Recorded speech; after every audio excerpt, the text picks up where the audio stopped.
Hello, this is Chief Justice Dr. Winston George Tannis with my weighted, lengthier judgment and direction on where we must go with the Gaza-related peace process, truce, pause for humanitarian aid, and so that a full and sustainable peace agreement can be reached with a full cessation of violence, not only for the short, but for the long term. I'm going to read from my judicial notes, which will be circulated globally after this broadcast goes global. It'll be a little lengthier than usual today, but it will be substantive and to assist the negotiating parties and mediators to arrive at a solution before the commencement of Ramadan. And as I encourage same in Yemen, as I've done in the past, but with a promise this time that I shall continue to monitor and intervene throughout the truce period, so that the truce leads into a lasting period of peace in not only Gaza, but in Yemen and across the Levant. It is a matter of weight that you should consider my supreme stature in the world as a historic legal genius and judicious mind of Cartesian Platonic genius scales in the modern era, and through deep meditations upon the justice form of evolutionary civilizations, and as force majeure of such historic and futuristic phenomenon of science, of philosophy, theocracy, and human rights, and citizen inclusiveness. I am broadcasting in late evening Eastern Standard Time. For a variety of reasons, time is of the essence. Those of us involved in the peace process have been working night and day for weeks now, and so that resumption of discourses in Cairo and elsewhere in the morning within that time zone can proceed with this judicial intervention in mind. And because my positions are a little more aggressive than those of the mediators and interveners, let alone the parties to date. In other words, I want to secure more with this suspension of hostilities, this humanitarian pause, this ceasefire, and on terms which I think are fitting and just in general and objectively, and in accordance with the wishes and aspirations of the parties for short, mid, and long-term sustainable peace. I don't think it peculiar to begin with an expression well known and in many languages, and to remind us of what we seek under the UN Charter and as global citizens and human beings from across the world. Peace be with you. And if my pronunciation is not perfect in other languages, then show me grace of mind, for in pedagogy and in justice, effort matters. And it is not easy to capture all the sensibilities of every phrase and every language with all the beautiful nuances that apply. The point is to know that peace be with you is known as an expression in many languages, including French, que la paix soit avec toi. Shalom is a short way for Jewish persons to express the hope and love of peace. Salam alaikum is another short manner and colloquial manner among Arabic-speaking persons to greet each other, a salutation that makes good sense within the spirited world of the Levant region and beyond. La paz sea con vosotros in Spanish. Eirini Mazisu in Greek, La pace sia con te in Italian. These are all expressions of hope. They reflect the accessibility of God and the Holy Spirits, the good spirits that are present across the universe and known through sages and scientists for millennia now, as they've accessed the human capacity to know this hope for peace, for harmony, and for civilizations. And for real politique figures, deal with the fact that idealism has won over the ages. We have jurisdictions with millions and hundreds of millions of people working in cooperative spirit and sustained periods of peace because of an insight into the human capacity to be part of peaceful, cooperative, productive, and spiritually influenced and guided communities. This is the fact of history and of international relations. And as we go through this embryonic phase in world history terms of the revolutionary post-1948 phase in history, setting out new terms of international relations, a new infrastructure of international law, new mandates, new forms of competition and cooperation so that we can restrain the technical means of destruction upon the world. I believe the Chinese might appreciate my efforts to pronounce Ping Ein Yu Tongze, Ping Ein Yu Tongze, peace be with you, shalom, salam alaikum, que la paix soit avec toi, once again, and to commence, and to affirm the spirit of the law, which is part of infusing the letters of the law towards the living law and actions upon the law, so that we never make a mockery of our good intentions and our draftspersonship, and at all levels of law and order, peace and good governance, and across the world.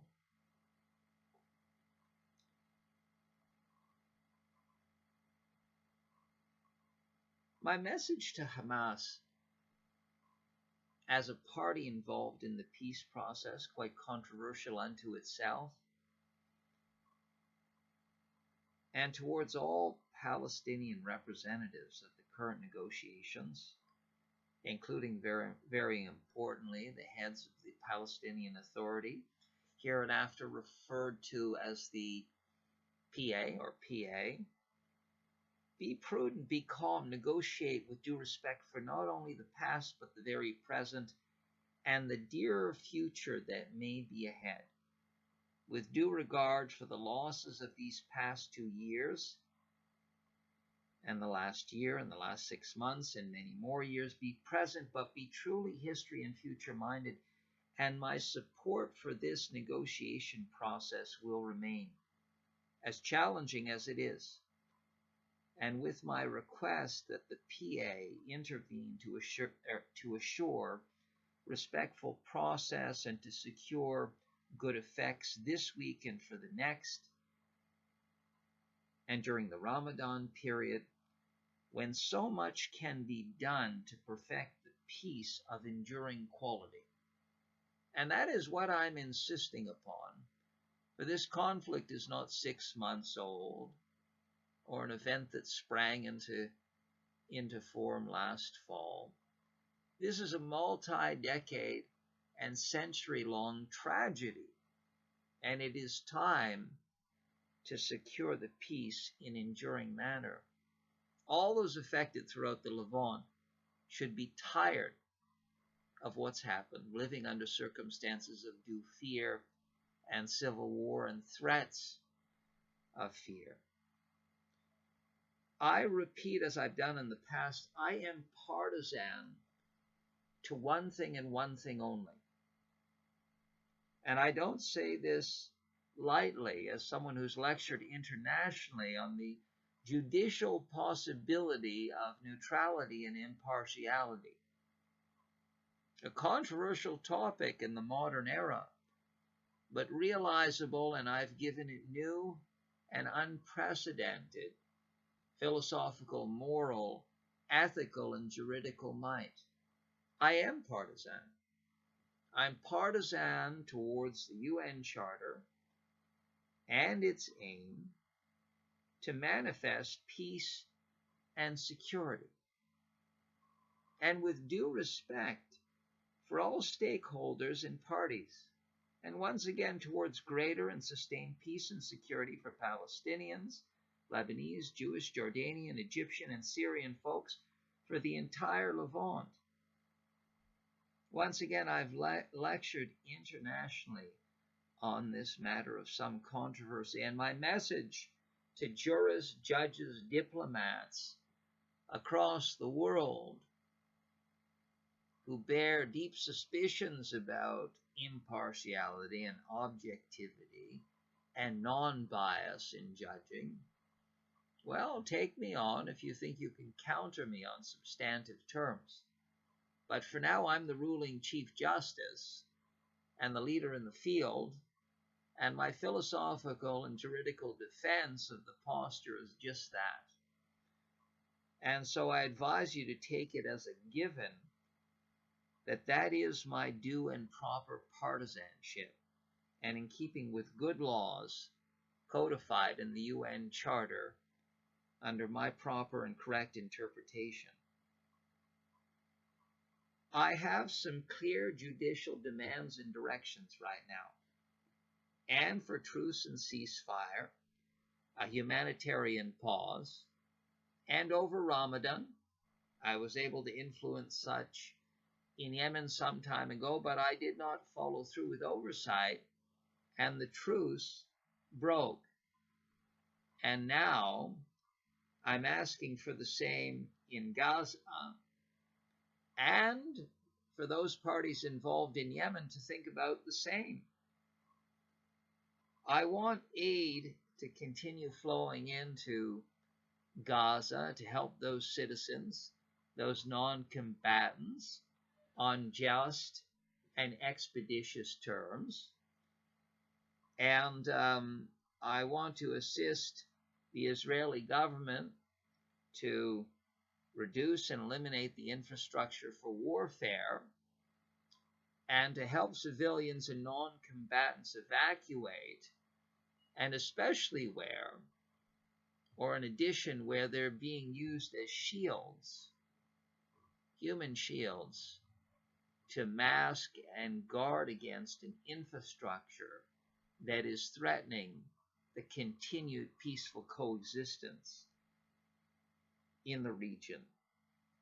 I have stressed the need for an immediate discussion as part of this process on compensatory awards towards Palestinian families who have been affected by this multi-decade war spanning over a century now. And for reasons that scholastic, juridical insiders of the conflict are aware of. And you need to get going on that right away, and to secure an enduring peace, because what we're not seeking is an interim peace. We're bringing to an end the multi-generational industry of warfare in the region now. And it'll be clear with the further paragraphs of this judgment that I mean every word that I'm saying, and within a new Levantine Commonwealth structure, new support by both the Chinese and American governments, and by the New Asia League, which I formed, and other regional organizations from across the planet who have adhered to the UN Charter mandate. I will stress again the need to eliminate all warfare infrastructure from Gaza to provide comfort to everyone in the region, Palestinians and Jews, no matter where they are in what I will refer to as the Israel-Palestine region at hand. And there will not be any withdrawal of Israeli forces during this truce period. There's work to be done to provide the comfort that the area is cleared of harmful resources, to usher us into that new era of cooperation, reconciliation, and enduring peace. Allies of all parties should come to consciousness on this matter. And that is fundamental and part of securing the peace throughout the entire Levant. What we should also be working on immediately is new and revived co-governance models in Israel, as we understand it, in the West Bank and in Gaza, and with strong ties to the governance apparatuses in at least Jordan and Lebanon. And under this new Levantine Commonwealth sensibility and structure that I've created, which I'll speak more to in a moment. Obviously, a truce in Yemen requires the Saudis and Iranians, within the spirit of Islam and beautiful Islam. It's a related area of the world, and it's become related in its violence. And it's time to call a new truce and work on a peace formula that endures this time. As I've stated, Israel, as well as other countries, to provide, during this truce period, constructive truce period, humanitarian aid, and to ensure evacuation from areas that still need to be focused on to ensure that Gaza no longer possesses an infrastructure of warfare that disrupts the new peace. I am also directing for the creation of a new special consultative council to be formed as part of the existing Israeli government, composed of Jewish and Palestinian persons, who shall regularly consult with the heads of state of Israel and in connection with governance matters pertaining to Gaza, the West Bank, and other parts of the Israeli-Palestinian region. A new era of renewed cooperation and peace shall manifest in a new flag, and I suggest it contain 4 stripes, equal in width along the vertical plane, in white, green, blue, and red, and such flag should be suspended immediately and across the whole of the subject region, including the newly rebuilt Gaza, and throughout the truce period, as the rebuilding plans are discussed in constructive manner, and most obviously in what we consider today Israel, and on different definitions, the West Bank, who shall know and suspend this flag as part of the hope of this new era of sustained peace, cooperation, and security for all, an end to decades of fear under the constant threat of civil war.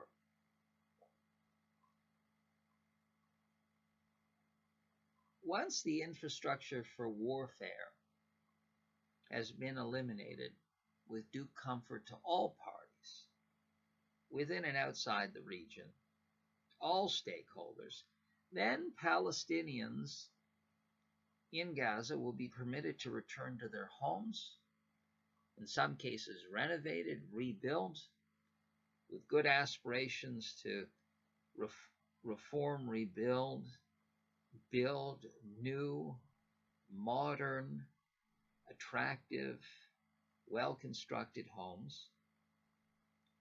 and with both the Palestinian Authority and Israel ensuring safety and security in Gaza, and under new co-governance formulas, and as such is finalized for Gaza and the region.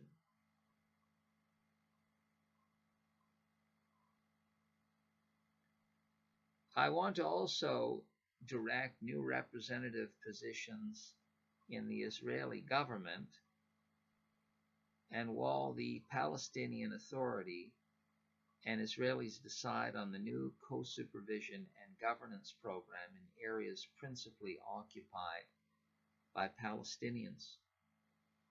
This means Palestinians expressly chosen and appointed and elected to be part of a unique wing and division of the Israeli government as we know it today.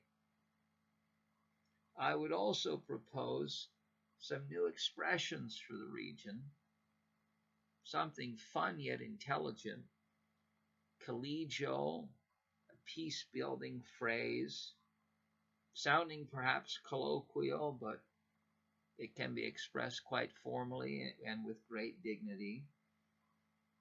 As an example, people could get accustomed to hybrid phrases like salam, shalom, merging two great spirits of peace.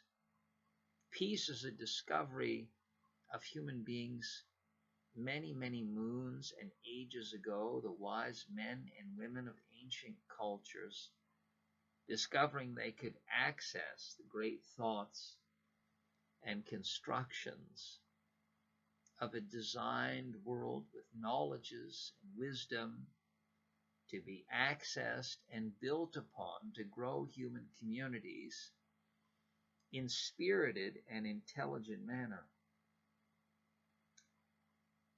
For greater certainty, Palestinians shall maintain observer status of the United Nations, and Israel will continue as a member state of the United Nations.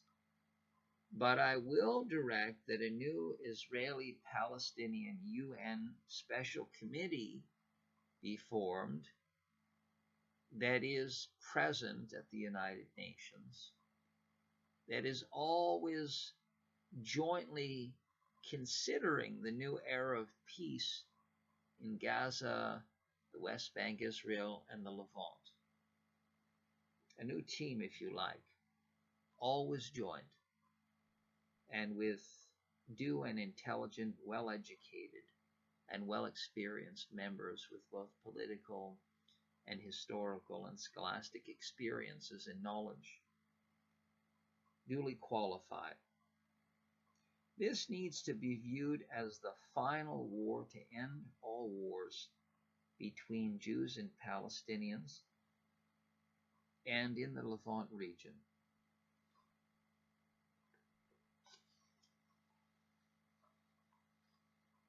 And the new co-governance models, rejuvenating what is, redesigning what is, expanding what is, and with this purposive aim in mind.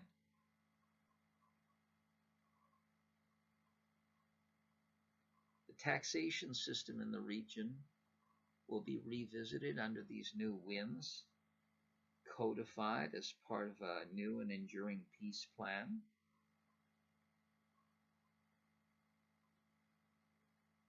The mobility rights, the identity cards that may be created in the region need to be reconsidered and in gradualist manner from the truce period into the more enduring period of sustained peace, and involving policing and military units provided from within with Jewish and Palestinian trained officers and military officials, and with the support of external full-time backers like the Chinese government and the American government.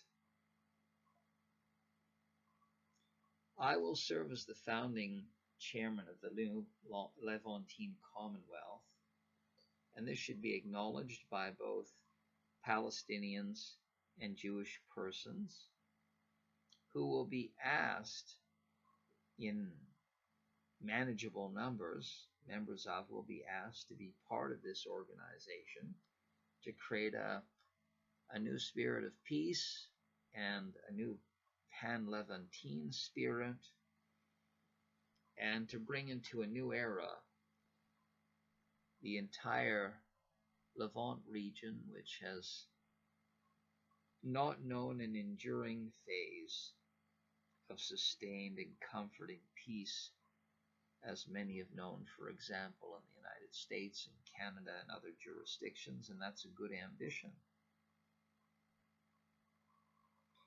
This Levantine Commonwealth will do classical diplomatic things. It will encourage exchanges on cultural and educational matters and advances in science and the arts. It will promote a pan-Levantine spirit, which in my mind is not too difficult to enshrine despite the difficulties of the past. I know the spirits of the people in the area. I know human nature as a studied philosopher and social scientist, and the particular humans which share the beautiful common hopes implanted in us by God to know peace over war, to know peaceful love of family and friends and community over daily fears and sorrows accumulating. In the next few weeks, I'll set out with greater clarity the charter of this new Levantine Commonwealth, and I'll make sure American and Chinese government officials receive copies, as well as, of course, the governments and representatives within the area and closer allies in support of this peace venture, folk and representatives of Egypt and Saudi Arabia, the Emirates, Kuwait, Iraq, the Germans, the French, the British, the Iranians,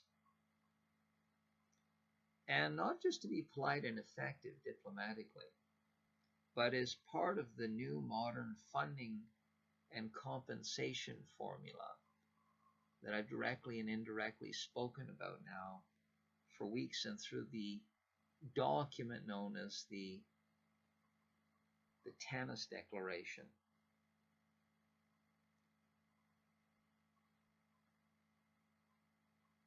Once again, this truce is not to be viewed as temporary at all. My fuller judgment will be in writing and circulated shortly after this broadcast. More details on what I'm thinking about. They'll actually be my judicial notes. It won't be in perfect judgment form, but my judicial notes will be very clear. The leadership of Iran needs to be involved so that its support for nonviolence is secured, and as an agent within the region and in Yemen and in Lebanon and in Gaza, and to bring Iran on board in spirit and in letter and in obligation, and through this consultation with the Iranian government.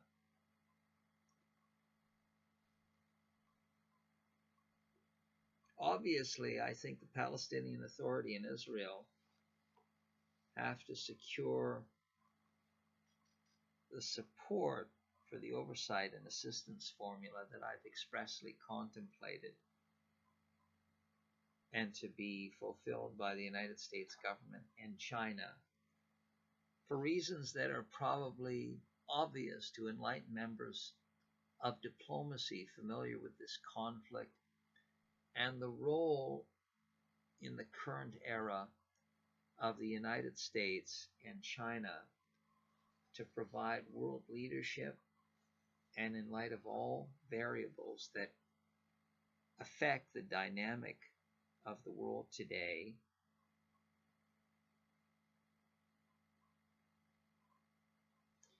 I want to stress one other thing. Sometimes, whether through time and through undertraining, political and diplomatic, let alone commercial operatives, are weary of the judgment and the dicta of judges and chief justices. But I'm going to caution you to think very hard about my unique biography. And as a highly trained and experienced man inside and outside the global judiciary, a man of accomplishment and in establishment status in who's categories in not merely law, and very importantly in law, I've been a man of justice throughout my career as not only a lawyer and judge and chief justice and adjudicator and mediator and legally minded facilitator, but within the heights and institutions and with experience, not just scholastic training within top level government institutions, judicial institutions, high finance and banking and corporate law institutions, athletic and fitness and cultural and artistic institutions, a man familiar, a chief justice familiar with these areas and having practiced within them as executive, as someone working within them and not with a lawyer or judge's cap on.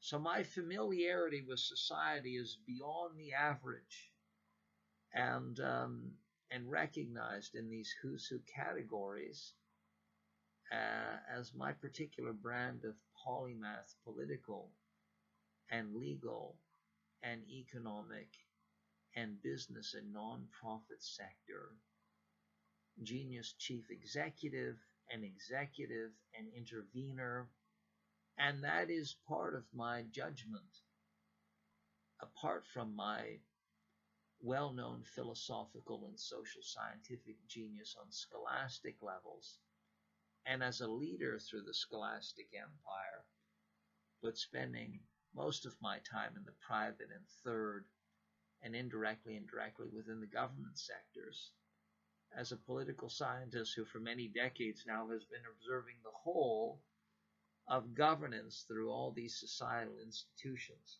So be cautious about the cheap diminution of the judicial power and judgment that I exercise and express, because unlike many other chief justices, I will speak out and I will properly undermine the credibility of cheap critics who don't place sufficient weight on what I'm saying, because I think it's time for that.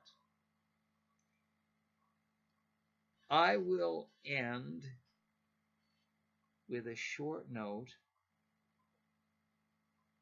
and within the spirit of peace, by asking the Egyptians, Americans, Emiratis, Iranians, Saudis, Islamic League, the Chinese, Brazilians, Indonesians, Lebanese, Jordanians, Palestinian Authority, and Israeli and Jewish bodies, among others, don't let me down. I have an unusual jurisdiction and capacity to intervene and direct. And as I've warned, my gavel is getting sharper, and I'm going to start swinging it around more aggressively to diminish the sorrows in this region and to get us on the proper track of enduring peace. And don't expect me to become or remain excessively becoming, because I don't have those obligations. I will be becoming in a judicial leadership sense that I think fitting in accord with the current circumstances of the world. And you may be shocked at what I will do and what I will say and what I will publish across the continent about movements, recalcitrance, inept characters, insufficient competences to be part of a peacemaking program as I'm laying out. And those are the new terms of engagement with my judicial chamber. So I caution you in the most reasonable and fair way to conduct yourselves accordingly, because I'm going to speak to the issues, and in light of international law and ethical codes, in ways that you may not be used to, and from this judicial chamber. So be sure to conduct yourselves accordingly, not cheaply. Use your power and right to express yourselves in dignified, intelligent manner, because I'm not going to sit back and be passive. I'm not going to sit back and be excessively judicious. I'm not. I've tried that approach for a number of decades now, and I'm not happy about some of the results by politicians, legal and judicial and commercial folk involved in different processes that mean something to me.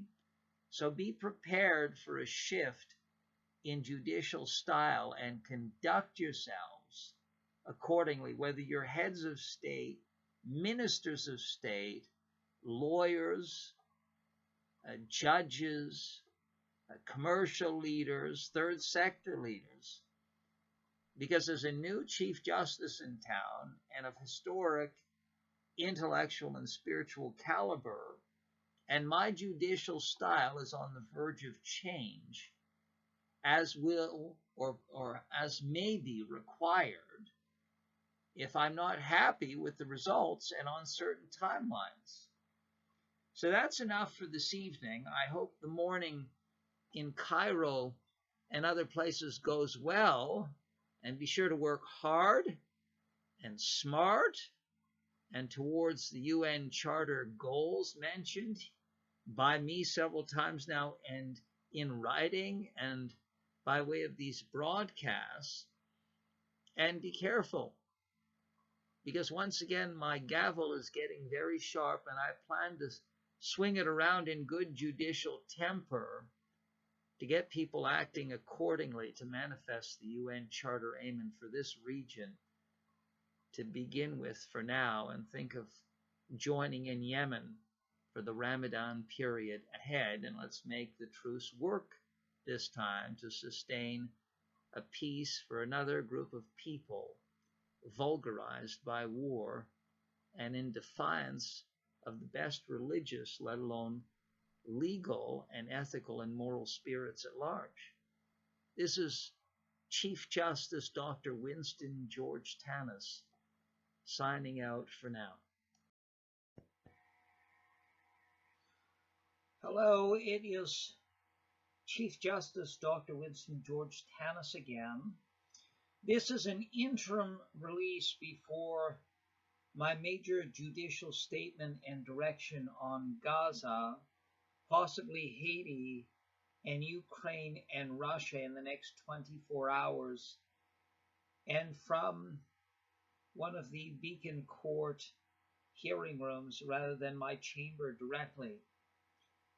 I am both happy and unhappy with the current peace negotiations between Russia and Ukraine and respective allies, as well as between Palestine and Israel.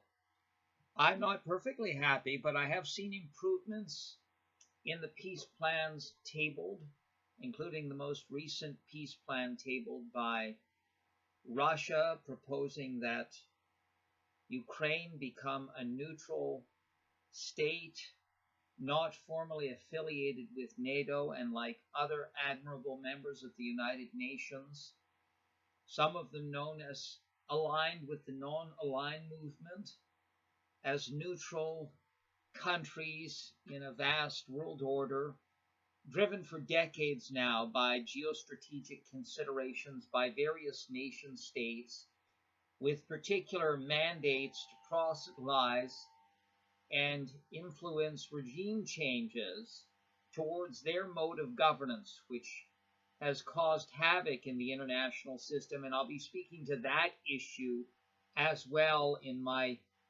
interim but major ruling of the next 24 hours and set of directions as to how we need to conduct ourselves internationally in the fields of espionage, in the fields of covert operation by state and non-state actors, all stimuli for the new World War context that we're creating and on the verge of renuclearizing the world and entering into a dangerous new wave of a cold and vicious war involving nuclear arms. I have been sympathetic for decades now to both the Jewish and the Palestinian people. And during a long process of war and wars, stimulated by problems in Europe in the pre-1944 and 48 period in history, but we are moving on into a new era of international relations and justice, and there have been improvements despite this major setback at this moment in time, this major regression in international affairs, and this fearful ramping up and polarization of the world on non-nuanced claims of democracy versus authoritarian regimes across the world. The World Federation is far more nuanced than that, state by state, country by country, community by community within countries and continents. And I will tell you, I'm not merely a judge, but an expert and a gold medalist in political science and political theory and different governance structures. And what makes the world very interesting today are the nuanced differences between various democracies, other states that call themselves socialist, social democratic, theocratic, communist, etc. My gavel, as I've warned recently, is very, very sharp, and it's because my judicial temper and sense of timing are both being accented. Yet judicial temperament is key. I shall not lose my sense of neutrality or justice or good temper in reviewing all the facts at hand. I would ask Ukraine to look very seriously at what's been proposed by Russia, their defense interests and Ukraine's defense interests, mutually assured non-destruction. I would ask you to take a look at my peace plan, which involves co-governance apparatuses and ministries and executive positions and council positions in both Kiev and Moscow, and permitting Ukraine to lead itself in the world, much like Canada and other states, with its own sense of sovereignty and relations with each and every country of the world of its choosing, including all those countries of the New Asia League, all those countries of the European Union and Mediterranean Union, as well as members of the Arab League and the Organization of American States, and on and on and on, yet with a new relationship of mutual respect and mutual sense of security needs, orbited, known by Ukraine and Russia. I will keep pushing for my peace formulas to be duly considered on the table, but I find in the recent Russian proposal great reasonableness and a great stride forward in arriving at peace plans that make sense for both countries, their history together, their future together, and their allegiances with different and similar states across Europe, Asia, and other parts of the world, and including, of course, members of North America, Central and South America, the Middle East, Africa, and Australasia. Regarding rapprochement and improvements in negotiations regarding Gaza, I don't necessarily think it prudent for Hamas to be a lead negotiator among the newly restructured Palestinian Authority. And I do think the leader of the Palestinian Authority, with all his wit and experience and influence in the world, macro as it is, much like the Israeli state and the Jewish people seeking out support across the global community for their aspirations, as well as a people looking for security and statehood, or at least a governance model that provides peace and security for elders and adults and the children of Palestine, Israel, the Palestinian people and folk, and same for the Jewish folk and people and all the people of the Levant, best considered through my new Levantine Commonwealth institution, and to breed a better cooperative pan-Levantine spirit. Stay tuned in the next 24 hours. My formal decision and judgment in the interim towards both conflicts shall be addressed, and with comments upon the recent further outbreak of violence in Haiti. This is Dr. Winston George Tannis, Global Chief Justice, who will be coming out with some very frank and unusual, extraordinarily honest statements about the current problems in media and warfare and the legal narrative influencing global citizens from across the entire planet, and in connection with these two major conflicts that are stirring up much worry across the entire world, and especially by those who are taking time to tune in to the severity of things. Thank you for listening. I just want to see how the system works. Testing 1, 2, 3. This is Winston George Tannis in studio.